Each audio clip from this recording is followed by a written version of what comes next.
Ce mois-ci, à Parlons Ancêtres, André-Carl Vachon nous parle du legs des Acadiens en Martinique. Yann nous parle d'un livre extraordinaire et tout plein d'autres petits sujets dans le monde de la généalogie.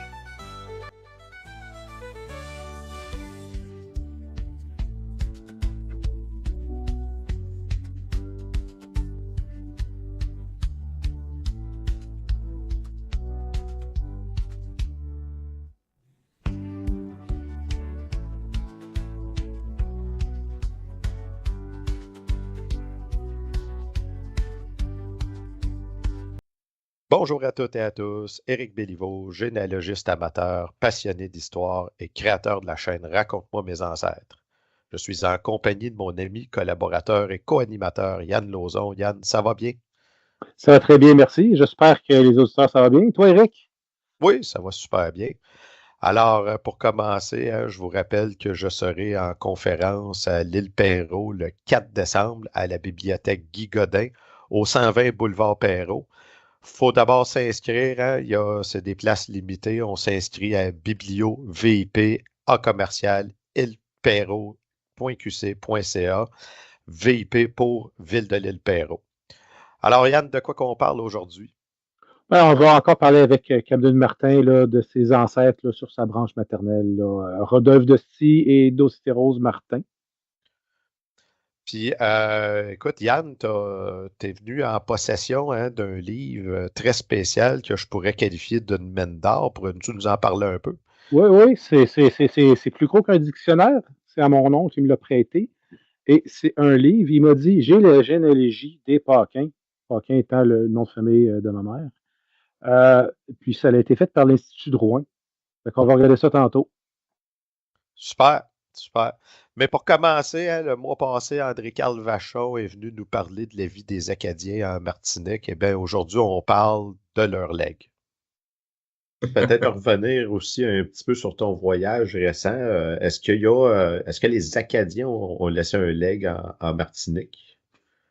Ben, les gens de Morne-Rouge, et ça, c'est très beau parce que c'est eux-mêmes qui me l'ont dit, là, c'est pas moi qui l'interprète. Les gens étaient fiers aussi de dire on renomme le chemin des Acadiens, mais en même temps, Chamflore c'est agricole, mais aujourd'hui, dans Morne-Rouge, ce segment-là de Morne-Rouge, c'est un secteur agricole. Et donc, eux, ils voient que cet héritage-là vient des Acadiens. Et donc, de renommer ce chemin-là, ça avait aussi une valeur importante pour eux parce que c'est de reconnaître que ce sont les Acadiens qui ont défriché ce territoire-là et c'est un patrimoine qui leur est resté.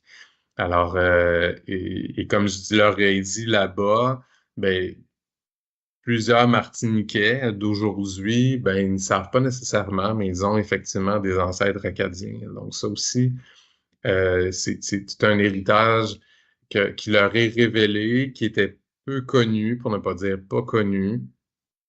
Et ils sont contents d'ajouter cette histoire-là, malgré qu'elle est dramatique. Mais quand on compare, évidemment, la majorité des Martiniquais, bien, ils Ouais, sont descendants de l'esclavage. Hein? Donc, ouais. eux aussi c'est une histoire dramatique qui se rejoint parce qu'effectivement, quand on pense à ce que les Acadiens ont vécu dans les colonies britanniques à un coup déporté, quand on enlève les enfants puis qu'on les place, puis qu'on les envoie dans des travaux forcés, on regarde en Georgie, on voit effectivement que les Acadiens se plaignent qui ont vu des enfants se faire vendre avec des esclaves africains pour aller travailler dans les plantations.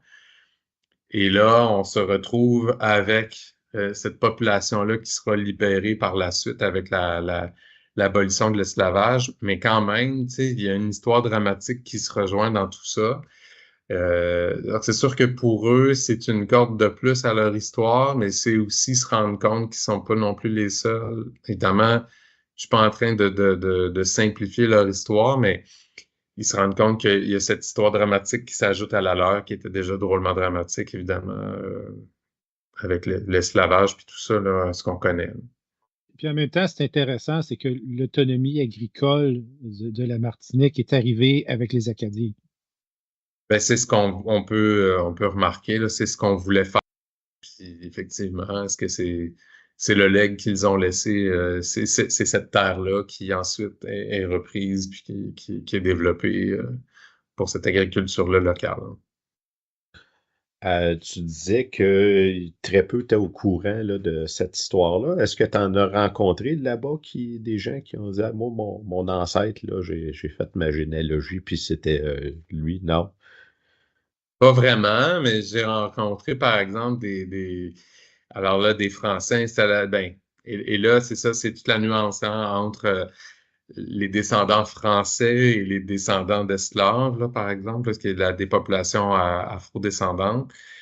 Et là, il y a vraiment des Français là, blancs, là, qui, eux, sont venus me parler et eux se retrouvaient probablement descendants des Français qui étaient à Louisbourg, qui, eux, ont choisi d'aller aussi s'installer par la suite, donc déportés en France, qui ont choisi de s'installer en Martinique. Il y avait un monsieur Cochet qui est venu me voir, puis il faisait probablement, il y avait probablement ce lien avec des Cochets qu'il y avait justement à Louisbourg. Alors, il y a des gens comme ça qui sont venus me voir, mais on peut remarquer aussi, c'était dans le livre, un livre d'histoire justement de Chamflore où qui disait, puis ça c'était après l'éruption du Mont-Pelé, que des gens étaient venus à Chamflore pour voir s'il restait des traces de leurs ancêtres acadiens. Donc, il y en a qui le savaient, mais on s'entend que en 1902, on avait encore cette mémoire-là. Maintenant, à 2025, On rajoute 125 ans presque. c'est ça, là. Donc, est-ce que nécessairement tout le monde se souvenait de ça? Tu sais, si on reprend ici au Québec, c'est pas tout le monde qui sait qui a des origines nécessairement acadiennes. Et là, c'est tout le défi de la passation, de la transmission orale. Moi, juste dans ma famille, c'est pas tout le monde non qui le savait. C'est pas parce qu'on le racontait pas. C'était raconté. Parce qu'on Mais l'écoutait pas. Ben, est-ce qu'on écoutait, mais est-ce que ça nous intéressait de le savoir? Tu sais, c'est pas tout le monde qui s'intéresse à l'histoire. Tu sais, moi, j'en ai dans ma famille que la mécanique est plus intéressante, puis c'est bien Ah. correct. Ou le Puis, sport. puis tant mieux. Puis, je veux dire, moi, la mécanique, ça m'intéresse moins. Mais justement, des histoires, mais ça m'intéresse. Donc, moi, j'étais très, très, très à l'affût de ça. Puis quand les frères de mon grand-père me racontaient que leur grand-mère était acadienne, ben, tu sais, moi, les autres, ça les intéressait pas, donc ils le racontaient peut-être pas, tu sais, mais à moi, ils savaient que j'étais intéressé par l'histoire, donc je posais des questions sur leurs grands-parents. Fait que là, c'est sûr de me dire, hey, notre grand-mère est acadienne, puis ensuite de dire, quand on creuse un petit peu, ben elle, c'est son arrière-grand-père qui est arrivé comme réfugié à Québec. Fait que tu sais, ça s'est rendu, mais c'est encore là, c'est une question de transmission, puis d'une question d'écoute puis d'être intéressé. Donc, c'est sûr, quand on n'est pas intéressé de se faire raconter les histoires d'autrefois, ben on peut perdre effectivement cette transmission orale, cette histoire orale qui est là, qui est pourtant, et ça a l'air loin, mais c'est pas si loin de façon générationnelle. Mais tu sais, si je prends mon côté martiniquais, ben, mon arrière-grand-mère, je pense pas qu'elle le savait. Du moins, si elle savait qu'elle avait une arrière-arrière-grand-mère qui était née en Martinique, elle l'a pas raconté. Puis je dis ça dans le sens où ces 4 gars, de tous ses descendants, il n'y a pas personne qui était au courant de cette histoire-là. Tu sais, c'est moi qui l'ai trouvé en faisant ma généalogie. Je dis ancêtre sont mariés en Martinique, puis je trouvais ça étrange. Puis après ça, j'ai fait le lien que, mon Dieu, c'est mes ancêtres acadiens, que c'est ça, puis je comprenais rien. Et là, ben, j'ai investigué, puis voilà. Mais ça, c'est autre chose. Mais tu vois, c'est ça. Alors maintenant, en Martinique, est-ce que tout le monde, après l'éruption du Mont-Pelé, c'est ça, c'est compliqué, là, c'est ça, c'est loin. Question plus technique, je te dirais. On fait l'histoire de la généalogie. Est-ce que c'est facile de trouver des registres en Martinique? Ben évidemment, il y en a qui sont. Est-ce que tout existe? Là? Ça, c'est la question. Je suis pas sûr. Par exemple, il y a une bonne partie des registres qui ont été numérisés qui se retrouvent sur ANOM, c'est-à-dire les archives non, faut que je le dise comme il faut. Les archives nationales outre-mer, voilà, des anciennes colonies françaises. Alors, donc oui, mais tout n'existe pas. Est-ce que les registres français étaient aussi bons? Parce que nos registres au Québec, en Nouvelle-France, au Québec, sont vraiment excellents pour de la généalogie. Est-ce que c'est aussi bon en France ou en France outre-mer?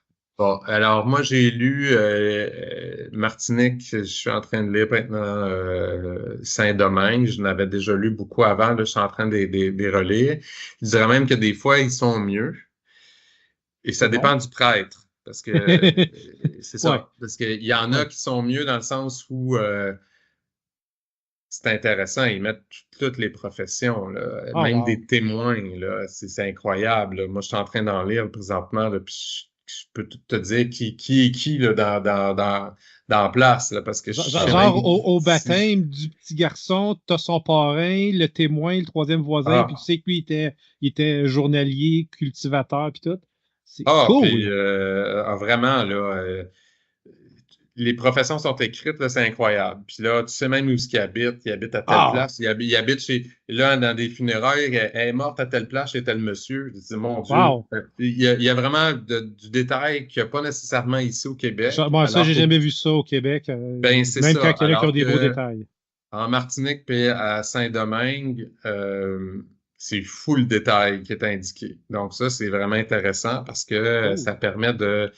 Surtout Saint-Domingue, là, ça permet de remettre, il y a eu tellement de décès, ça permet d'essayer de comprendre un peu plus le système puis la famille. En Martinique, il y a un peu moins de décès, ça va mieux, mais encore là, avec toute l'information qui est indiquée, bien, ça a permis justement de comprendre encore plus bien, c'est qui ces gens-là. On voulait en faire des cultivateurs, mais on a des navigateurs, on a des marchands, on a des tailleurs de pierre, on a des tailleurs de vêtements. Donc, pour faire les habits, il fallait vivre quand même, là, ça prenait plein de gens. Fait qu'on a un forgeron. Fait que quand on recrée un nouveau village, ben, ça prend des gens de métier de tout. Fait que, donc, ça va quand même. Donc, c'est sûr que c'est ça qui est intéressant dans ces registres-là. C'est que ça permet de comprendre, wow!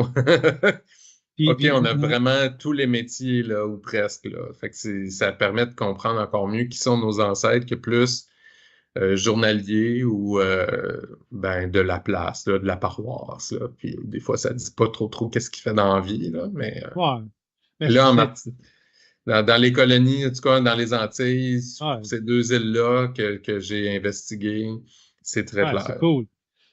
C'est super intéressant parce que c'est moins loin dans le temps. Donc, généralement, en tout cas, moi, dans mes recherches, c'est souvent plus facile. Moins qu'on recule loin, plus qu'on a de facilité à trouver quelque chose d'habitude. Puis, c'est parce que quand on regarde au début de la colonie, pour la plupart des Québécois, surtout au début de la Nouvelle-France, là, on est tu sais, 1660, là, on recule plus loin. Et puis, plus qu'on recule loin, souvent, il faut retrouver, c'est plus difficile. Puis là, on est un peu moins loin pour un début de colonie avec ce que ça implique. Tu sais, ça va te prendre des gens pour faire tout. Ça va prendre quelqu'un pour faire, un forgeron pour faire de quoi pour tes chevaux. Ça va prendre tout. C'est cool. C'est ça. Exact. Puis ce qui est intéressant, c'est le croisement avec les détails de recensement. C'est facile parce que là, le registre est détaillé. Fait que là, avec le recensement, le pairage est magnifique parce que c'est assez clair là, que tu te trompes pas. Autre que quand le risque d'erreur est moins ça monte ton niveau de confiance.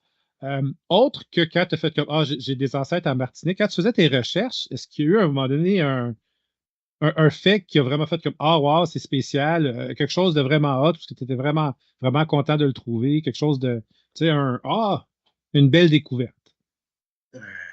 Une belle découverte, c'est quand, par exemple, j'ai trouvé cette liste d'Acadiens qui revendiquaient d'être rapatriés en territoire français, qui était à Preston, Connecticut. Et que cette liste-là n'était pas dans les archives nationales outre-mer, mais elle s'est retrouvée aux affaires étrangères. Liste égarée, donc elle n'était pas dans le corpus. On me disait ça n'existe pas, cherche pas ça, ça se peut pas.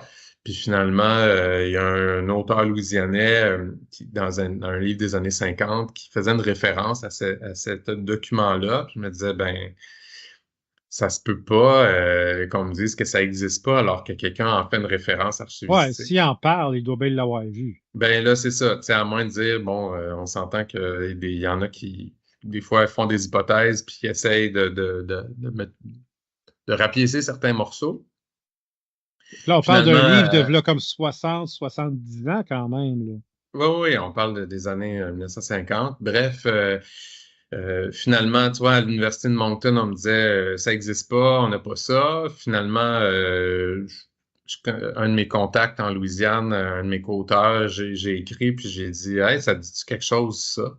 Et finalement, il me dit, laisse-moi quelques jours, je vais vérifier. Puis il m'est revenu avec une transcription. Puis c'est là que j'ai dit, ben, OK, toi, tu as une transcription, il y a quelque chose qui cloche. À Moncton, on me dit que ça n'existe pas. J'ai dit, où t'as pris ça? Il me dit, aux archives à Ottawa. J'ai dit, oh, c'est assez étrange. Puis c'est Louisiane qui me répond. Qu'à Moncton, on me dit que ça n'existe pas. Puis finalement, il y a un acte, il y a une transcription qui est à Ottawa. Donc, j'ai écrit aux archives à Ottawa et là, on me dit, on m'envoie la même transcription. Je dis, je veux pas une transcription, je veux l'original. Je dis, c'est où?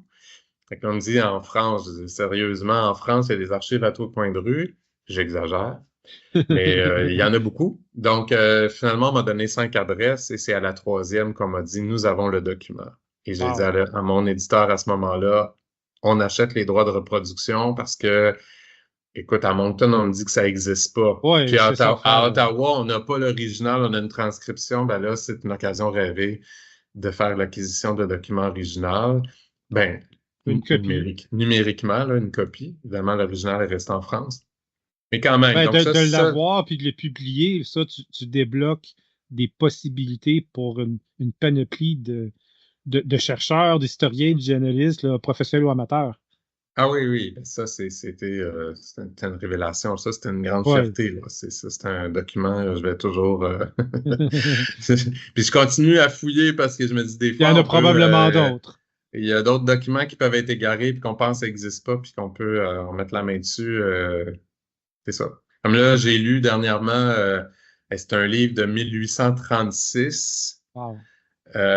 Et là, c'est des bénédictins qui ont fait un travail de mémoire justement pour écrire l'histoire. Puis c'est fou, là, ce que j'ai trouvé là-dessus. Justement, on fait des Antilles. Puis je dis, mon Dieu, puis ça, ben, c'est dans la collection des livres rares numérisés qu'on n'a pas accès.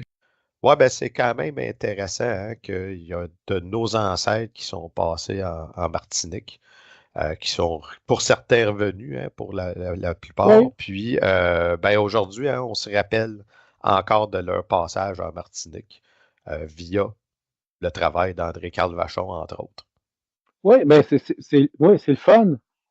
Déjà, c'est un très beau travail qu'André-Carl a fait avec ça. Sérieusement, c'est honorable. C'est le fun que Martinique a embarqué là-dedans. Mais quelque chose aussi qui m'a marqué, c'est qu'il y a des noms en Martinique de gens, ça pourrait être des Québécois, là, ils parlent français là-bas parce qu'ils sont en Martinique. Puis c'est des noms là, comme ton voisin ou c'est des familles qui, au lieu de revenir au Québec, sont juste restées à Martinique, mais c'est des cousins éloignés. C'est des familles acadiennes comme on a dans nos arbres généalogiques. C'est des gens avec des noms de famille comme on a dans notre entourage, avec qui on est allé à l'école, mais c'est des Martiniquais. Moi, je trouve ça spécial. Ben là, on s'entend aussi, on dit nos cousins, nos ancêtres, ça reste quand même une petite, quelques centaines là, de personnes potentielles. Mais tu sais, si jamais hein, vous avez trouvé des Acadiens qui sont dans votre arbre généalogique puis qui ont passé en Martinique, comme ceux d'André-Carl, écrivez-nous, hein, écrivez-nous ça en commentaire. On aimerait en parler. Ouais, ça serait intéressant. Ben sinon, hein, la dernière fois, on poursuit avec les ancêtres de Camden Martin du côté de sa branche maternelle. On va parler aujourd'hui de Rodolphe Dosti et de Dosité Rose Martin qu'on vous présente à l'instant. Alors, on est en compagnie à nouveau de Camden Martin. Camden, ça va bien? Ça va très bien, vous autres? Ça va super bien, merci. Oui, ça va bien, merci. Camden, la dernière fois qu'on s'était rencontrés pour une série de vidéos, c'était pour parler de tes ancêtres du côté paternel. Aujourd'hui, ben, on va parler du côté maternel, à commencer par Georges Marchildon, puis Oui. Marie-Louise Lalumière dit Petit, tu me corrigeras sur son nom, s'il te plaît, qui sont toutes les deux nées en 1867. Peux-tu nous parler un peu là, de leur enfance? Oui. Donc, du côté de Georges Marchidon, je sais très peu de choses, mais ce que je sais un peu, c'est qu'en retraçant un peu déjà en retrouvant son acte de baptême, puis en fait, vite, on se rend compte que il n'avait pas vraiment connu son papa, son père, Marcel Marchidon. Je pense qu'il est décédé. Georges n'avait même pas un an, quelque chose comme ça. OK. Donc, en fait, on se retrouve à Sainte-Geneviève de Batiscan. Et ça, c'est important à citer parce que le nom de famille de Marchidon, c'est un nom canadien-français qu'on retrouve au Canada et ici aux États-Unis, mais comme on vient d'entendre, c'est assez inhabituel parce que c'est un nom très peu répandu. Ouais, Et c'est pourquoi je beaucoup cite moins fréquent, là. tout à fait, c'est parce que c'est vraiment cantonné autrefois ce qui était le comté de Batiscan. Donc c'est vraiment Sainte-Geneviève de Batiscan, Saint-Tite, dans ces coins-là, parce que c'est l'ancêtre qui est arrivé un peu plus tardivement, qui est arrivé, disons, dans les années 1740, 30, OK. il était fauçonnier. Et puis, il était renvoyé chez les Jésuites Sainte-Geneviève de Batiscan, donc qui était une mission à l'époque. Et tout ça pour dire que, voilà, effectivement, on retrouve très peu de marchés-dedans aujourd'hui au Québec. On en trouve un peu éparpillés partout, mais généralement dans le coin des Trois-Rivières, un peu à Montréal, et puis plus dans l'ouest, l'Ontario et le Saskatchewan aujourd'hui. Okay, Puis, fait il y en a qui sont allés dans le Canada anglais, finalement. Tout à fait. Ben justement, aujourd'hui, j'ai pu tisser des liens avec des cousins marchés-dedans qui viennent de Zénon Park dans la Saskatchewan. J'ai pu le rencontrer et puis et ce qui est très drôle à dire, c'est que leur oncle qui était prêtre, il a fait tout le tour des États-Unis, du Canada, toujours sur les traces des marchés de dons. Et puis quand mon grand-père maternel était petit, ce même prêtre marché de dons était passé chez eux. Et donc mon grand-père l'avait rencontré parce que c'était un père marché de dons qui avait cité la généalogie. J'ai même une feuille, un tableau généalogique où avec l'écriture de mon arrière-grand-mère, on voit qu'elle était en train de rester, elle voulait établir les liens entre son mari, mon arrière-grand-père, et ce prêtre-là, Arthur Marchidon, qui est OK. l'oncle de mes cousins que j'ai rencontré, ça fait 1 an. Là. Donc, c'est vraiment... Eux autres, est-ce que c'est des francophones? Tout à fait, oui, oui. Mais disons que la génération de leurs enfants parle encore français, mais c'est touché un peu là. Il y a beaucoup de forces assimilatrices en Saskatchewan. Donc voilà, c'est la réalité malheureusement. Mais donc c'est ça. Et donc Georges Marchidon, effectivement, il devient orphelin de père. Donc sa mère Sauvageau, elle est obligée, Elmire Sauvageau est obligée de se remarier là. Puis là, je pense qu'elle s'est mariée avec un monsieur, j'ignore le nom sur le coup là, mais qui vivait à Québec par la suite. Puis après ça, de Québec, ils sont partis. Je pense que le monsieur est décédé, je me rappelle plus. Son beau-père. Son beau-père, oui. Puis après ça, ils se sont exilés à Lowell, au Massachusetts. Et puis donc effectivement, il s'est retrouvé là-bas. Et puis de ce que j'ai pu apprendre de mon grand-père maternel, c'est qu'il travaillait sur les chemins de fer.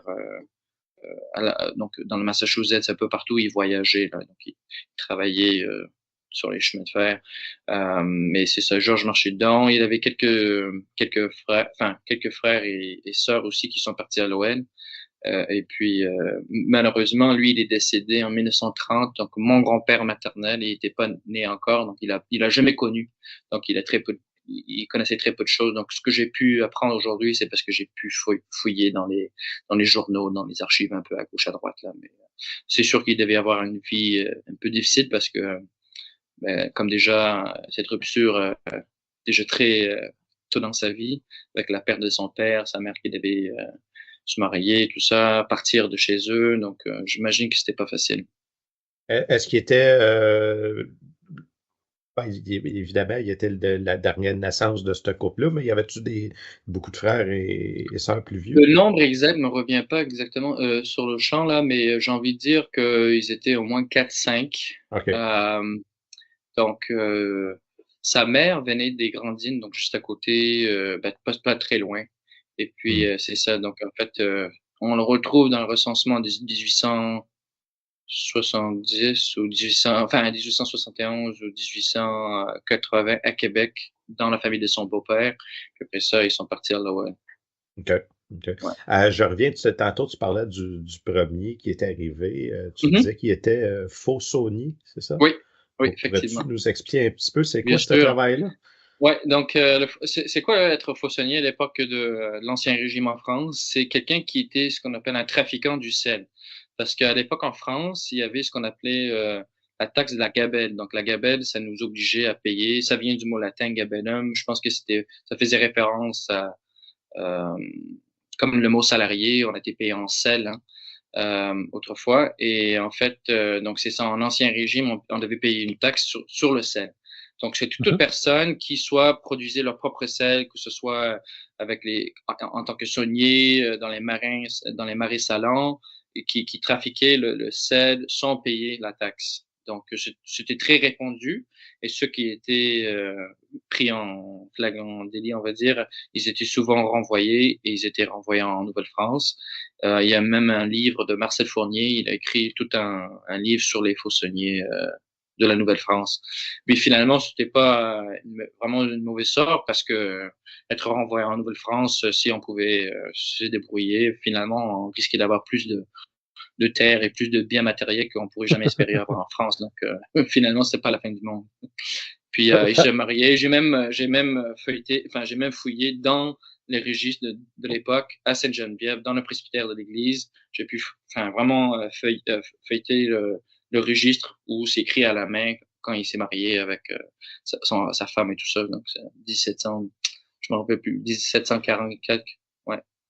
C'est que lui, il est venu parce qu'il avait fait du marché noir de sel, finalement. Tout à fait. Ouais, exactement. Comme je disais, c'était très répandu, puis on voulait, ouais. Bon, c'était l'Ancien Régime, hein, donc c'est. Oui, ben c'est. C'est Les temps et les mœurs changent. Ouais, tout à fait, ouais.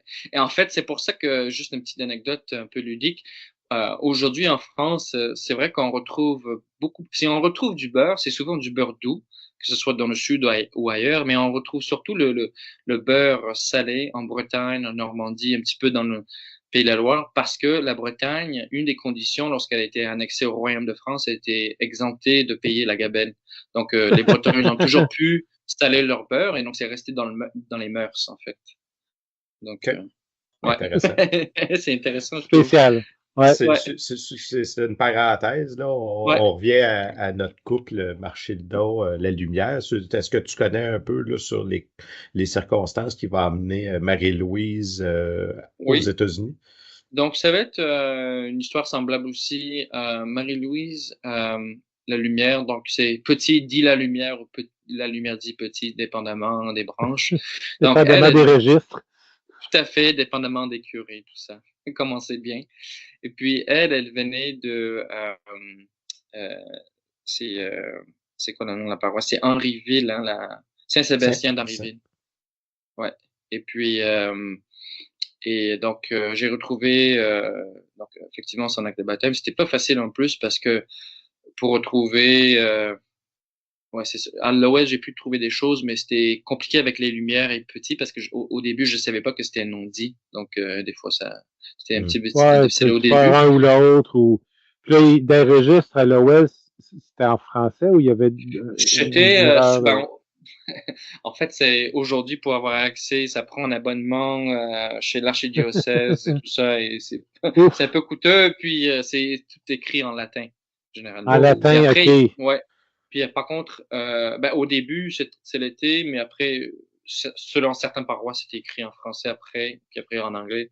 Mais ce qu'il faut savoir, ce que je voulais dire par rapport à ça. Bon, donc Marie-Louise, de ce que je sais, c'est, elle était partie. La raison, j'ignore pour l'instant.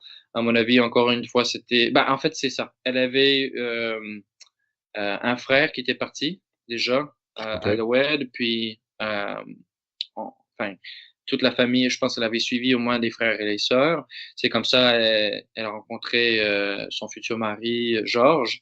Puis, donc, ils étaient à Lowell, c'était la paroisse Saint-Joseph qui allait devenir plus tard la paroisse Saint-Jean-Baptiste. Et puis, eux autres, ils vivaient à Lowell. Puis, quand leur fils est né, Georges fils, donc mon arrière-grand-père, ils étaient à Tewksbury, donc c'est juste un petit village à côté, là. Puis, donc, ils étaient à Lowell. Et puis, après ça, plus tard, ils sont partis à Augusta, ici, dans le Maine. Mais pourquoi elle est partie exactement à Lowell, jusqu'à date, j'ai pas vraiment pu trouver. Ben, je sais que c'est son frère, mais pourquoi lui? Sûrement, il y avait déjà des voisins ou il y en a d'autres, là. C'est toujours une histoire de connaissances et puis des migrations en chaîne, là, comme on sait bien. Donc, on sait que les deux là, se ramassent à Lowell là, dans leur enfance. Puis bon, éventuellement, comme tu disais, c'est des contacts, probablement qu'ils se connaissaient ou ils connaissaient quelqu'un qui connaissait quelqu'un. Tout à fait, ouais. Ils vont se marier le 25 décembre 1987 dans la paroisse Saint-Joseph à Lowell, au Massachusetts. On a beaucoup parlé de l'histoire de Lewiston du côté de tes parents. Parle-nous un peu de l'histoire de Lowell jusqu'à présent. Donc, Lowell, c'est une histoire similaire. Donc, comme ici, il y avait généralement dans l'historiographie, enfin de ce qu'on appelle la franco-américanie, les différentes paroisses mères, là, il y a toujours une histoire d'un prêtre zélé, tout ça. Ici, c'était le père Évé, comme c'était le même à Manchester. Mais c'était très important de connaître l'histoire du père Garin, qui est arrivé en tant que père missionnaire à Lowell dans les années fin des années 1860, 1870. Puis lui, c'était un oblat. Et puis lui, il était missionnaire au Québec, dans l'Ouest, tout ça. Et puis c'est vraiment lui qui a fondé la première paroisse canadienne-française à Lowell. Il y avait déjà des paroisses irlandaises un petit peu. Puis après ça, Lowell, c'est vraiment devenu un centre très important. On parle, les Canadiens représentaient à peu près un tiers de la population, autour de 30-40 000 Canadiens, juste à Lowell. Et puis, il y avait plusieurs paroisses canadiennes-françaises. Il y avait un journal au début, c'était l'Étoile. Après, il y en avait d'autres aussi qui étaient un peu plus éphémères, on va dire, mais l'Étoile qui avait duré assez longtemps. Il y avait plusieurs organisations paroissiales. Il y avait des sociétés paroissiales et laïques aussi. Il y avait même une alliance française qui était vraiment très vibrante à Lowell. Puis c'est toujours un centre où il y avait pas mal de conférences ou bien de rassemblements franco-américains jusqu'à des années 50, 60, 70, là, puis qui est très bien célèbre aujourd'hui avec l'histoire de Jacques Kerouac. Mais donc, c'est effectivement, on pouvait vivre dans le petit Canada de Lowell pendant presque un siècle encore, comme ici à Lewiston, sans nécessairement parler, sans avoir recours à parler anglais. Est-ce que on sait combien d'enfants le couple va avoir? Oui, donc il va avoir Georges, Arthur, il va avoir Ida, Yvonne, puis il m'échappe. Donc je pense que c'était 5 enfants. Et puis les 5, ben en fait dans les années, j'ai envie de dire un petit peu après 1910, vers les alentours justement vers la Première Guerre mondiale, un petit peu avant, la famille Marchidon va quitter Lowell pour s'installer à Augusta, parce qu'Augusta, la capitale ici dans le Maine aussi, avait une filière importante de textile. Pas aussi importante que celle ici de Lewiston, mais qui attirait pas mal de monde avec son propre quartier. Ça s'appelait pas le petit Canada vraiment. Ça s'appelait, en fait, c'est le quartier canadien-français à Augusta. C'était plus dans un flanc de côte là qu'on appelait Sand Hill. Et puis c'était vraiment connu là, tout le monde. On savait que les gens qui venaient du CNS, les francophones, puis c'est resté francophone pendant très longtemps. Il y avait il y avait pas de journal ou pendant un petit peu une courte durée de journal francophone. Il y avait une seule paroisse canadienne-française, c'était l'église Saint-Augustin. Puis justement encore, Georges Marchidon, il allait continuer à travailler sur le chemin de fer, et puis ses fils allaient commencer à travailler dans les filatures là. Et puis ils se sont intégrés, ils vivaient juste en face de l'église, en fait, de Saint-Augustin. Donc, c'est le travail qui les a amenés à Augusta. Tout à fait. En fait, à cette époque-là, je dirais de 1870 à 1930, les Canadiens français de la Nouvelle-Angleterre sont assez mobiles. Et c'est pas rare qu'on retrouve une famille, un ancêtre qui est né à Lowell, qui est reparti au Massachusetts, enfin au New Hampshire, qui va se retrouver dans le Maine. Vraiment on suivait là où il y avait du travail. Je pense que c'est quand même, aux États-Unis, c'est quand même encore comme ça pour beaucoup d'Américains. Tu sais, les Américains, souvent, quand ils parlent d'eux autres, ils disent où est-ce qu'ils restent, puis où est-ce qu'ils sont nés, parce que c'est rarement Ouais. la même région ou le même État. Oui, ça c'est vrai. Ouais, ça c'est vrai, ça s'entend. Oui, jusqu'à aujourd'hui, c'est souvent le cas. Mais effectivement, ouais. C'est parce qu'au Canada, les Canadiens vont être un peu mobiles, mais les Québécois vont être mobiles au Québec. Ils vont Oui, pas... certains qui sont partis dans l'Ouest aussi, mais effectivement, ouais, mais beaucoup moins. Mais c'est ça. Mais je pense que c'est quelque chose qui est quand même commun en Amérique en général, aux États-Unis, au Canada.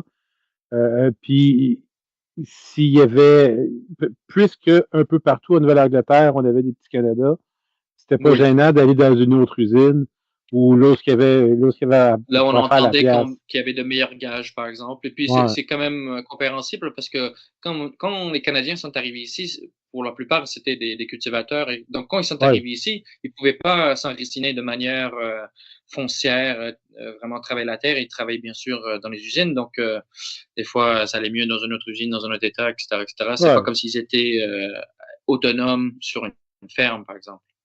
Et c'est ça, fait qu'éventuellement, il y avait soit c'est comme ça que la différence se fait entre tes ancêtres puis mettons mes ancêtres ou Eric, c'est que les tiens ils se sont déplacés en restant en Nouvelle-Angleterre, parce que les miens, à un moment donné, se sont déplacés puis sont revenus en Beauce. Ouais, c'est ça.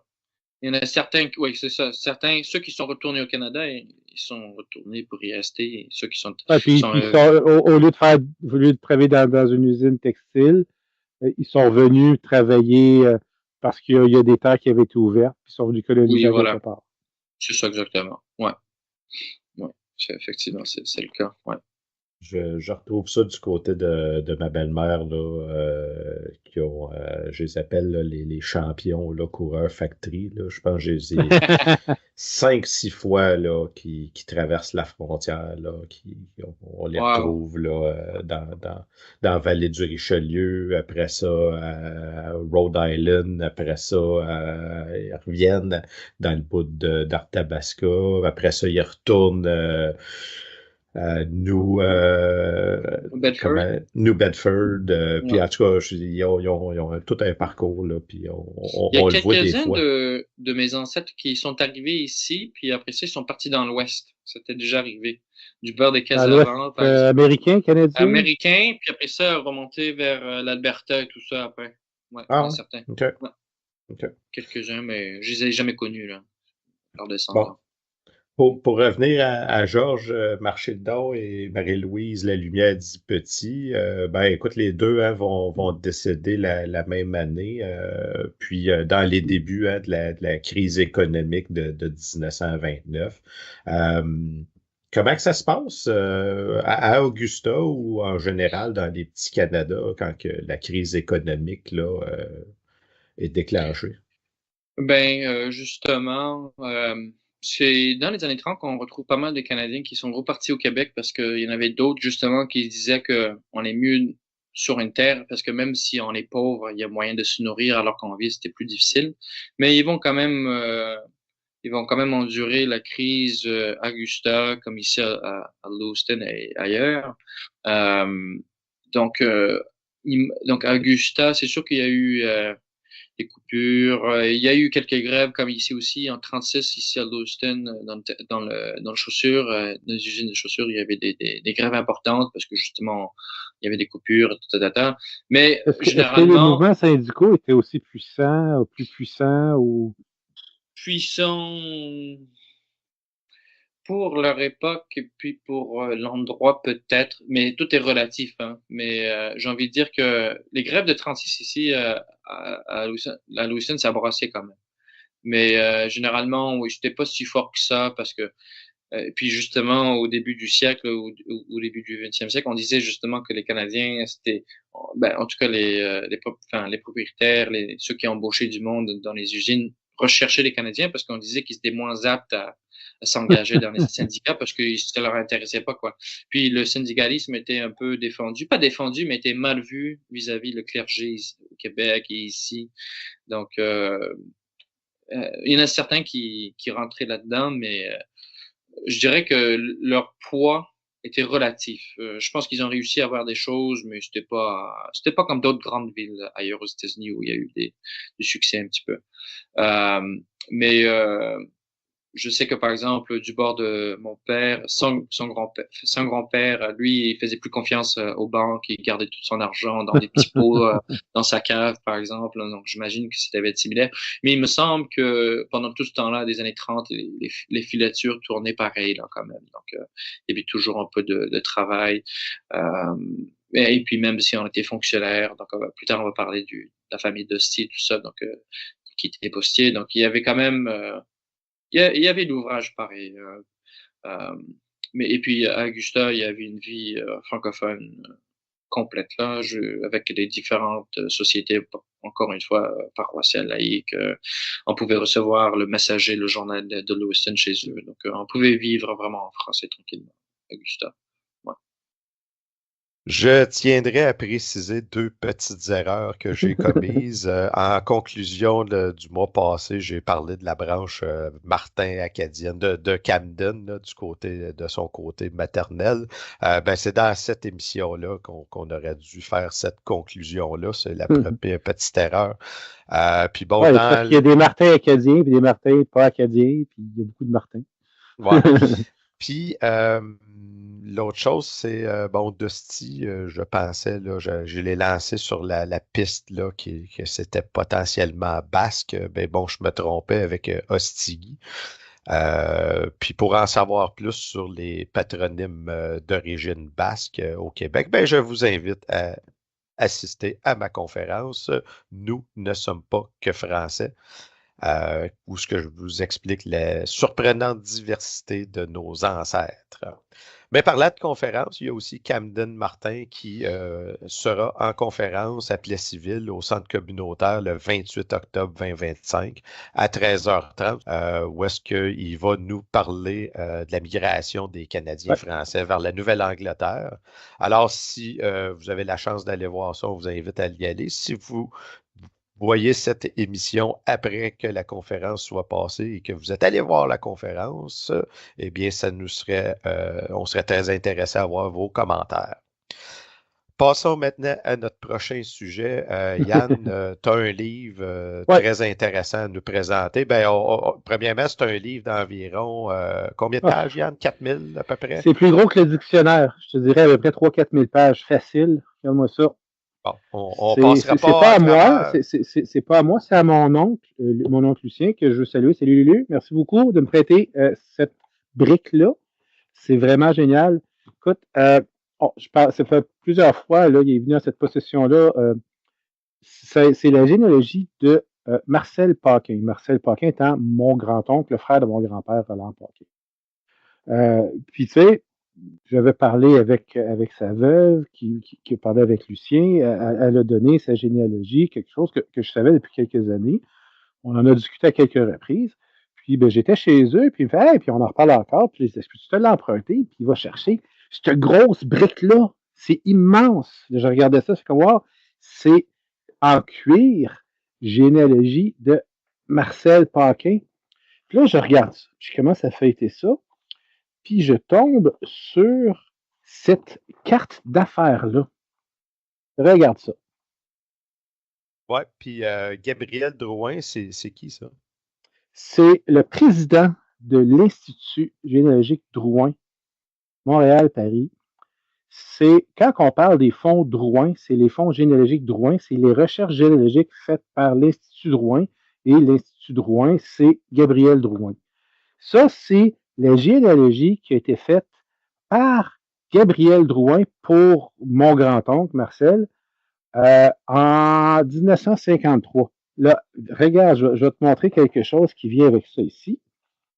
moi, je trouve ça assez particulier, parce qu'on peut le voir comme il faut. Je vais te le lire. C'est ici un petit certificat de l'Institut généalogique Drouin. Nous attestons que Marcel Paquin a collaboré à l'œuvre nationale de l'Institut généalogique Drouin en faisant dresser sa généalogie et est, de ce fait, membre honoraire à vie du dit institut. En foi de quoi nous apposons signature à Montréal. Le 15 janvier 1954, c'est signé par Gabriel Drouin. Bah. La façon que l'Institut Drouin fonctionne, c'est qu'il faisait de la généalogie. Puis là, tout de suite après, il y a une petite lettre qui vient avec à M. Marcel Paquin. J'ai le plaisir de vous remettre votre généalogie, la série complète de vos ancêtres jusqu'aux premiers arrivés en terre québécoise. La compilation de ce travail m'a fourni l'occasion de relire des pages très intéressantes de nos registres. J'ai confiance que le tout saura vous plaire. Là, c'est signé Gabriel Drouin, archiviste, généalogiste et héraldiste, président de l'Institut généalogique Drouin, Montréal-Paris. La façon qu'ils fonctionnaient, c'est qu'eux autres, ils prenaient des gens qui voulaient faire la généalogie, comme mon grand-oncle, puis ils montaient les informations à partir de là. C'était comme des occasions qu'il y avait de monter la généalogie. Puis le fonds généalogique Drouin, c'est ça, c'est la généalogie de beaucoup de Canadiens français, de Québécois, de Canadiens. Mais ça a été fait à la base par des efforts qui ont été demandés par des gens. Puis là, ça commence avec l'acte de baptême de mon grand-oncle. Mais là, il va monter sur 13 générations pour revenir jusqu'en France. Il arrête dès que c'est pas en seul canadien, il ne fait pas. Fait qu'il y en a des fois que ça a été marqué acadien, il y en a des fois que ça a été marqué français, mais il fait tout ça, puis il y a comme 13 générations. Accompagné de tout ça, je ne l'ai pas avec moi, c'est encore chez mon oncle. Je peux te le montrer, j'en ai une photo. J'ai un arbre généalogique sur 6 générations. Fait que là, ça part de mon grand-oncle, puis ça monte à ses parents. Donc, pour moi, c'est intéressant parce que les parents de mon grand-oncle, c'est aussi les parents de mon grand-père. Donc, c'est mes arrière-grands-parents. Puis, on part de mes arrière-grands-parents, puis on a 6 générations sur un arbre. C'est super joli. Puis, ça, c'est comme ça qu'il fonctionnait. Mais en plus d'avoir la compilation des informations, je vais prendre une page au hasard là, pour te montrer une des pages. Là. Fait que c'est ça, je prends une image une page en random, là, au hasard. Puis, regarde comment c'était fait. Les pages ont été imprimées au complet. On parle des années 50, là, on n'avait pas Internet, on n'avait pas d'ordinateur. Mais ensuite, toute l'information est colligée et rentrée à la main. Wow. Fait que là, tu vois, c'est 4000 pages, là. À peu près, là. Oui. Là, celui-là, c'est 4e génération, famille numéro 7, là, mais si je m'en vais ailleurs, là, c'est le même format. Puis là, à chaque section, tu vas avoir aussi le début de la section, qui est encore une fois écrit à la main. Puis tu vas avoir quelques illustrations. Jusqu'à là, je pense que toutes les illustrations sont de Edmond J. Massicotte. Donc, celle-ci, c'est le réveillon de Noël. Tu vas mettre ça pour séparer. Mais en plus de ça, tu as des faits historiques parce qu'ils remontent. Puis c'est ça qu'il aimait beaucoup, je pense. Je ne le connais pas, je n'ai jamais parlé avec Gabriel Drouin. Mais il avait l'air d'aimer beaucoup l'aspect histoire canadienne dans le sens de Français nés en sol américain, là. Donc d'histoire canadienne-française, histoire québécoise, parce que dans presque toutes les sections, là, on ne fait pas ça sur les débuts des choses parce qu'on ne remonte pas historiquement encore. Mais si on va un peu plus loin, on se retrouve rapidement à avoir des cas, là, j'essaie d'en trouver un au hasard. Là, ici, on voit, ça, c'est quelque chose, je pense qu'ils les préparaient et qu'ils ajoutaient dans les généalogies qui étaient appropriées, parce que là, c'est typographié, là, c'est imprimé. Là, je vais te le lire un petit peu, rapidement. Je pense qu'on va revenir, il y en a une tonne dans tout le livre. Là, ici, on parle de Charles Le Sieur, sieur de la pierre, pionnier de Batiscan. Je trouve ça intéressant parce qu'on parlait de Batiscan là, avec Camden là, récemment. Puis, ça ici, j'ai 2 pages. 2 pages, c'est un peu plus. 2 pages sur l'histoire de Charles Le Sieur. Ce qui est quand même intéressant. Puis il y en a plein. Les personnages, dans le fond, lui, il a fait la généalogie ascendante. Oui. Puis là, ben, dans la généalogie ascendante, il a trouvé d'autres personnages qui pouvaient être des frères, cousins, neveux, oncles, nièces, qui ont une histoire là, par rapport à notre histoire, puis ils la racontent parce que tu me parlais là, aussi de Joseph Narcisse Cardinal ou tantôt avant d'entrer en onde, Yann il sort un nom tout à fait au hasard, le nom d'Olivier Charbonneau, puis bon, ça donne que c'est mon ancêtre aussi. Fait que là, bon, il y a ça veut pas plusieurs dire que pages sur l'histoire d'Olivier Charbonneau. Olivier Charbonneau, qui est le pionnier de l'île de Laval, de l'île Jésus, le premier colon. D'ailleurs, il parle à un moment donné, oui, le pont Olivier Charbonneau. On entend des nouvelles parce que c'est jamais des fois. Mais là, dans ce livre-là, tu as à peu près 5-6 pages là, qui racontent l'histoire d'Olivier Charbonneau, c'est ça? Oui. On a des trucs qui parlent de plusieurs personnes historiques. J'en ai vu une qui parlait du régiment de Carignan.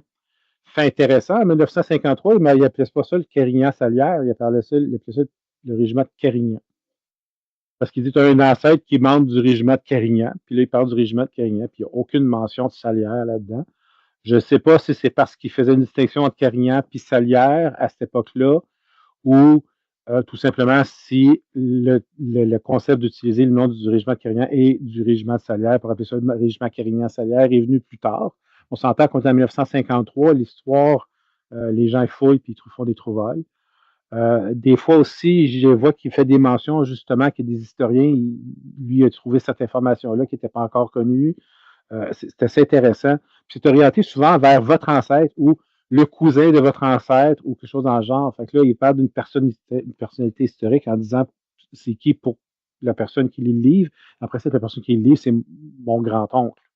Le livre a été écrit pour mon grand-oncle. Fait que c'est assez intéressant. Là, il y a plusieurs personnalités, puis je vais te montrer parce qu'à la fin, il fait une liste c'est des facsimilés des signatures des gens qu'il a mentionné là-dedans. Et je vais te montrer ça. C'est quelque chose. Quand je te dis qu'on parle de quelques personnalités historiques,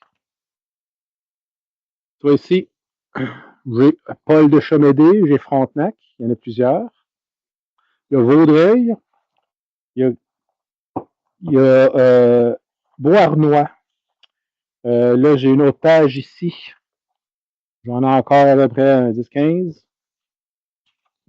Un autre 10-15. Oups. Un autre 10-15. Ces personnalités-là qui parlent à quelque part dans le livre, j'en ai, si tu regardes ici, j'ai 2 pages avec les index de qui est-ce que c'était. Il y en a 112 personnalités qui sont historiquement importantes dans l'histoire québécoise. Ça, c'est des gens qui ont eu un certain lien ou si ce n'est pas de tes ancêtres. Ouais, soit un lien direct, soit un lien indirect. Mais tu sais, on parle. Parce que bon, il y a personne qui a Paul Chomédé de Maisonneuve comme ancêtre, là, mais nos ancêtres ont côtoyé Paul Chomédé de Maisonneuve. Puis on va avoir Marie Bourgeois parce qu'il parle de la Grande Recrue. On va avoir des gens qu'on connaît beaucoup, des gens qu'on connaît moins. On a Louis-Joseph Papineau, on a Vigée, on a le Chevalier. Puis il y en a là-dedans, c'est parce qu'il y avait un lien quelque part, soit l'endroit ou quelque chose. Je ne suis pas encore passé au travers de cette brique-là. Ça va être un travail assez long pour passer au travers de tout ça. Juste prendre cette information-là, puis la mettre dans mon. En fait, valider l'information que j'ai dans mon arbre. Parce que moi, j'ai fait des recherches moi-même, là, mais tu sais, moi, je ne suis pas l'Institut Drouin. Ça, c'était fait par l'Institut Drouin. Je pense que c'est plus fiable que ce qu'on trouve en ligne souvent. Fait que je vais au moins faire un parallèle, puis peut-être s'il y a des différences, essayer d'étoffer ça pour savoir c'était quoi. C'est une information qui était updatée depuis le temps. Mm-hmm. Ou c'est une information qui était juste erronée, parce que tu sais, quand tu vas sur des sites comme Nos origines. Nos origines, ou peu importe, c'est construit par les gens. Les gens n'ont pas la science infuse. Fait que des fois, on va avoir quelque chose d'un peu plus étoffé. Mais des fois, on va avoir justement des affaires qui étaient. Des fois, il y a des cas qui sont douteux. Là, on en a déjà parlé des problèmes qu'on a en la généalogie à trouver des informations. Puis des fois, les gens ils partent sur une bulle dans une direction en pensant que c'est vrai, puis éventuellement, on se rend compte que c'est pas vrai, il faut le corriger. C'est pour ça que c'est important, quand on fait généalogie, de toujours marquer c'est quoi notre source. Parce que notre source, ça peut être plus ou moins fiable. Puis des fois, il faut revenir en arrière et dire, finalement, je m'étais trompé. Mais ça, c'est une source vraiment fiable. C'est probablement le meilleur généalogiste qu'on a eu dans le 20e siècle au Québec. Puis c'est ça, c'est une mine d'informations. Mais juste passer au travers de toute cette information et puis le mettre dans mon art, ça va être long. Mais comme je disais tantôt, ça a été fait à la main. Ça a été écrit à la main d'une façon, en lettres attachées dans ce temps-là un peu, mais quand même lisible.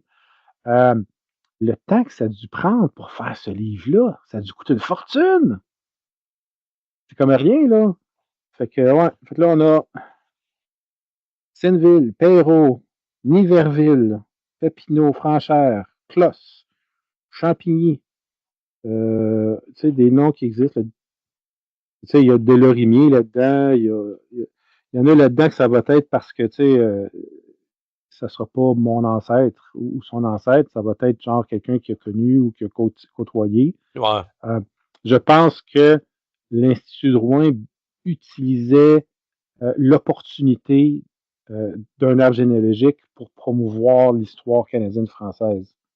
Ça ressemble un peu à ça, hein, parce que j'imagine que c'était un travail qui devait être très coûteux, mais en même temps, du côté de l'Institut, c'est un coup qu'ils ont fait le travail sur Olivier Charbonneau. Je veux dire, il apparaît dans plusieurs arbres. Là, c'est du copier-coller, mais j'imagine que va y avoir une certaine facturation par rapport à ça aussi. Là, c'est intéressant de voir comment est-ce qu'ils ont monté un peu là, cette base de données-là. Puis, dans le temps, c'était pas informatisé. Là, trouver ça, ça être tellement long. Dans des fichiers, dans des classeurs. Bon, c'est ça. Mais ceci étant dit, on ne passera pas à travers le livre aujourd'hui, parce que, tu n'as pas passé à travers non plus, puis il y a quand même 4000 pages. Fait que nous, on va te laisser faire un peu de recherche là-dessus, puis tu vas nous revenir éventuellement en nous présentant là, un ou quelques personnages là, que tu as trouvé d'intéressants. Moi, d'ailleurs, j'aimerais ça savoir là, qu'est-ce qu'ils disent éventuellement sur Olivier Charbonneau. On parlera de ça le mois prochain. On pourra en faire une fois de temps en temps, dans l'ordre ou dans le désordre. Puis comme ça, on pourra étoffer ça. Je pense que voir l'information telle qu'elle était vue par l'Institut de Rouen, imprimée dans un document comme ça, ça sera juste intéressant. Oui, tout à fait. Sur ce, n'oubliez pas, si vous êtes un conférencier, auteur ou tout simplement un passionné qui serait intéressé à passer à notre émission en entrevue pour nous parler de votre sujet qui vous intéresse, eh bien, n'hésitez pas à communiquer avec nous en nous écrivant à raconte-moi mes ancêtres @gmail.com. Sur ce, si vous avez aimé, n'hésitez pas à le mentionner en cliquant sur le bouton j'aime, en commentant, en vous abonnant à la chaîne si ce n'est pas déjà fait, ou encore mieux, en partageant le contenu. Là-dessus, je vous souhaite une excellente fin de journée et une excellente fin de journée à toi, Yann. Merci, Eric. Bonne journée à tout le monde. Bonne journée, Eric. De Québec à Trois-Rivières, voyons cet héritage qu'on porte en nous. Écoutez nos histoires riches de vive voix, des braves voyageurs en terre de bois. Ensemble au présent, guidés par le passé, d'en parlons aux ancêtres où tout a commencé.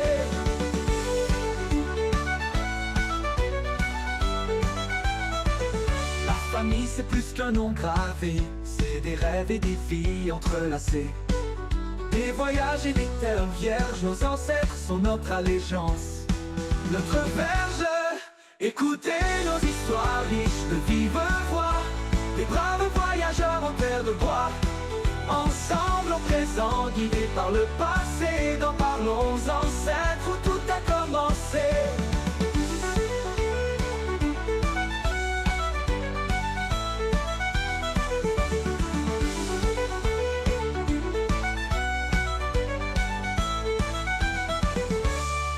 Parlons ancêtres autour d'un feu.